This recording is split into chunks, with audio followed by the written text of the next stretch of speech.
এই মুহূর্তে সবথেকে বড় খবর, একাধিক অভিযোগে এফআইআর দায়ের হয়েছিল তার বিরুদ্ধে। প্রাক্তন বিচারপতি তথা তমলুকের বিজেপি প্রার্থী স্যার অভিজিৎ গঙ্গোপাধ্যায় এফআইআর খারিজ চেয়ে হাইকোর্টের দ্বারস্থ হয়েছিলেন। সেই মামলায় তাকে রক্ষা কবচ দিল আদালত। হাইকোর্ট পরিষ্কারভাবে জানিয়ে দিয়েছে, ভোট না মেটা অবধি অভিজিৎকে বিরক্ত করা যাবে না, তার বিরুদ্ধে তদন্তও করতে পারবে না রাজ্য পুলিশ। তবে ঘটনার তদন্ত প্রক্রিয়া তারা চালিয়ে নিয়ে যেতে পারবে। আগামী 12ই জুন এই মামলার পরবর্তী শুনানি হবে হাইকোর্টে।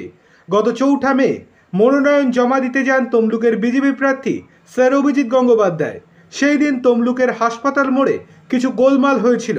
সেই ঘটনায় তার বিরুদ্ধে এফআইআর দায়ের করে পুলিশ, যা খারিজের আবেদন নিয়ে হাইকোর্টে যান প্রাক্তন বিচারপতি। হাইকোর্টের বিচারপতি তীর্থঙ্কর ঘোষের এজলাসে সেই মামলার শুনানি হয়েছে। বিচারপতি জানিয়েছেন, যেহেতু মামলাকারী নির্বাচনের প্রার্থী, তাই তার বিরুদ্ধে 14 জুন পর্যন্ত কোনো পদক্ষেপ করতে পারবে না রাজ্য পুলিশ।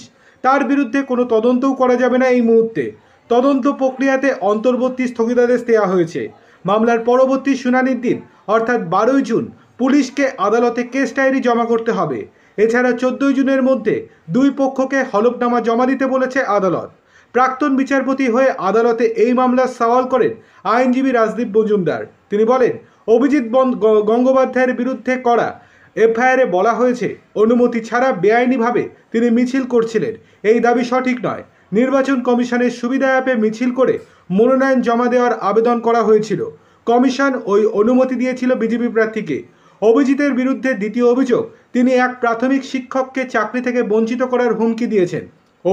আইনজীবীর বক্তব্য, এই অভিযোগ সম্পূর্ণরূপে ভিত্তিহীন, কারণ প্রাক্তন বিচারপতির এমন কোনো ক্ষমতাই নেই। ইচ্ছাকৃতভাবে এই অভিযোগ করা হয়েছে বলে দাবি করেছেন আইনজীবী।